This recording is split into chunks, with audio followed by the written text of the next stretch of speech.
दोस्तों, चीनी राष्ट्रपति शी जिनपिंग से मुलाकात के बाद क्या बोले पीएम मोदी?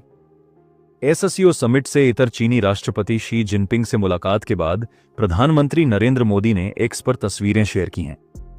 उन्होंने लिखा, राष्ट्रपति जिनपिंग के साथ सार्थक बैठक हुई। हम सीमावर्ती क्षेत्रों में शांति और सौहार्द बनाए रखने के महत्व पर सहमत हुए। हमने आपसी सम्मान, आपसी हित और आपसी संवेदनशीलता पर आधारित सहयोग के प्रति प्रतिबद्धता दोहराई। यूरोपीय देशों से अमेरिका ने कहा, भारत पर कड़े प्रतिबंध लगाएं, तेल गैस खरीद भी रोकें। रिपोर्ट के मुताबिक व्हाइट हाउस ने यूरोपीय देशों से भारत पर अमेरिका जैसे ही प्रतिबंध लगाने की अपील की है। रिपोर्ट के अनुसार अमेरिकी प्रशासन चाहता है कि यूरोप भारत से तेल गैस की खरीद पूरी तरह बंद करे और उस पर सेकेंडरी टैरिफ लगाए। अमेरिका ने रूसी तेल खरीदने को लेकर भारत पर 50% टैरिफ लगाया है। निक्की हत्याकांड, पेन ड्राइव और डॉक्टर के बयान से विपिन की फैमिली सेफ। अस्पताल के मेमो से खुल गया राज। ग्रेटर नोएडा के सिरसा गांव में निक्की की संदिग्ध मौत के मामले में नए खुलासे हो रहे हैं। अस्पताल के मेमो के अनुसार उसे गैस सिलेंडर फटने से गंभीर रूप से जलने के बाद भर्ती कराया गया था, जिसके आधार पर पुलिस जांच कर रही है। पश्चिम मध्य रेलवे ने अप्रेंटिस के 2865 पदों पर निकाली भर्ती, नहीं होगी लिखित परीक्षा। पश्चिम मध्य रेलवे ने 10वीं पास छात्रों के लिए अप्रेंटिस के 2865 पदों पर भर्ती निकाली है, जिसके लिए आवेदन प्रक्रिया शुरू हो चुकी है। इच्छुक व योग्य उम्मीदवार आधिकारिक वेबसाइट इंडियन रेलवेज पर 29 सितंबर तक आवेदन कर सकते हैं। उम्मीदवारों का चयन लिखित परीक्षा या इंटरव्यू नहीं, बल्कि शैक्षणिक योग्यता के आधार पर होगा।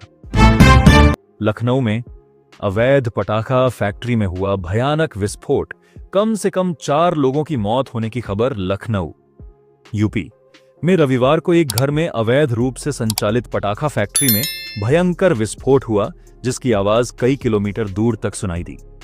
घटना में कम से कम 4 लोगों की मौत होने की खबर है। रिपोर्ट्स के अनुसार फायर ब्रिगेड की 6 गाड़ियां मौके पर मौजूद हैं और पुलिस मलबे में दबे लोगों को निकालने में जुटी है। बिहार में फंदे से लटका मिला दारोगा का शव। परिजन बोले, कमांडेंट करता था, टॉर्चर गया जी। बिहार में एक दारोगा का शव एसआई बैरक के अंदर कमरे में पंखे से लटका हुआ मिला है। परिजन ने हत्या का आरोप लगाते हुए कहा कि बैरक का कमांडेंट उन्हें टॉर्चर करता था, जिससे दारोगा डिप्रेशन में थे। दारोगा की बहन ने बताया, भाई ने कहा था कि डर है मेरे साथ कोई अनहोनी न हो जाए।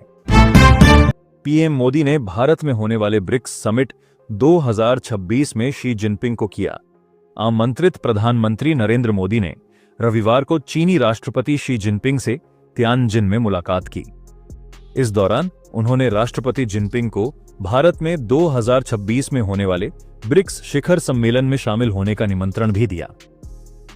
राष्ट्रपति जिनपिंग ने निमंत्रण के लिए पीएम मोदी का धन्यवाद किया और भारत की ब्रिक्स अध्यक्षता को पूरा समर्थन देने का आश्वासन दिया। उत्तराखंड के पिथौरागढ़ में भूस्खलन के बाद एनएचपीसी सुरंग में फंसे 12 से अधिक मजदूर।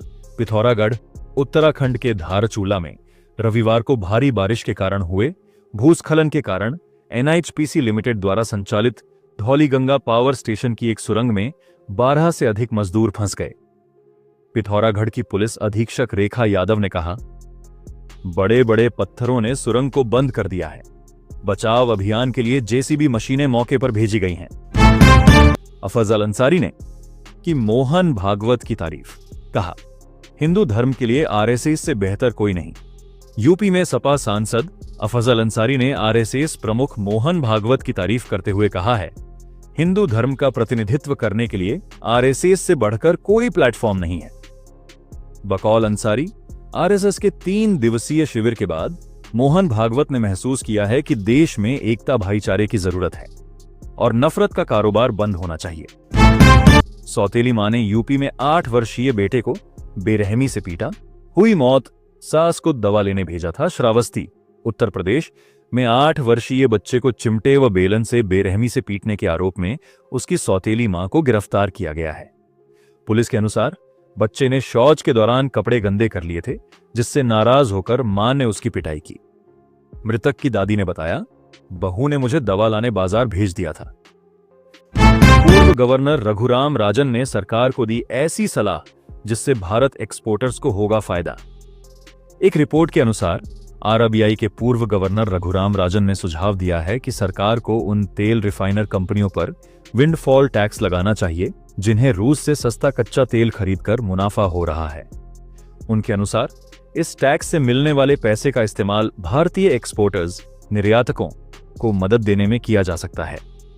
सितंबर में मणिपुर जा सकते हैं पीएम मोदी। हिंसा भड़कने के बाद होगा पहला दौरा। रिपोर्ट के अनुसार सूत्रों के हवाले से बताया है कि प्रधानमंत्री नरेंद्र मोदी 13 सितंबर को मिजोरम में एक रेलवे लाइन का उद्घाटन करेंगे। अधिकारियों के मुताबिक 12 या 13 सितंबर को वह मणिपुर जा सकते हैं। बकौल अधिकारी, मणिपुर दौरे को लेकर अभी बातचीत चल रही है। मणिपुर में हिंसा भड़कने के बाद पीएम मोदी का यह पहला दौरा होगा। दोस्तों, फ्री गेहूं चावल के लिए निपटा लें यह काम, वरना 3 महीने के राशन से धो बैठेंगे हाथ। कुछ राज्य सरकारों के खाद्य एवं रसद विभाग ने राशन कार्ड डेटाबेस में दर्ज लाभार्थियों के रजिस्टर्ड मोबाइल नंबर पर हाल ही में मैसेज भेजना शुरू किया है। इसमें स्पष्ट किया गया कि जिन सदस्यों की ई-केवाईसी पूरी नहीं हुई, उनका राशन अगले 3 महीनों के लिए निलंबित कर दिया जाएगा। मैसेज में राशन कार्ड निरस्त करने की बात भी कही गई। स्वदेशी जेट इंजन से सुदर्शन चक्र तक राजनाथ सिंह ने बताया। सेना को अपग्रेड करने का रोड मैप रक्षा मंत्री राजनाथ सिंह ने बताया है। सरकार अगले 10 वर्षों में सुदर्शन चक्र एयर डिफेंस सिस्टम के तहत देश की सभी महत्वपूर्ण इमारतों को पूरी तरह से सुरक्षा देगी। उन्होंने कहा, यह डिफेंस सिस्टम आक्रामक और रक्षात्मक दोनों होगा। भारत एक ताकतवर स्वदेशी एरो इंजन को विकसित करेगा, जिसके लिए सारी तैयारियां भी पूरी कर ली गई हैं। इंदौर जा रही एयर इंडिया की फ्लाइट को हवा में लेना पड़ा यू टर्न। इंजन में आग लगने के बाद दिल्ली लौटी। दिल्ली से इंदौर जा रही एयर इंडिया फ्लाइट को टेक ऑफ के कुछ देर बाद ही वापस लौटना पड़ा। विमान के दाहिने इंजन में फायर इंडिकेशन मिलने पर कॉकपिट क्रू ने इंजन बंद कर सुरक्षित लैंडिंग कराई। विमान को ग्राउंड कर जांच की जा रही है और यात्रियों को वैकल्पिक फ्लाइट से भेजा जा रहा है।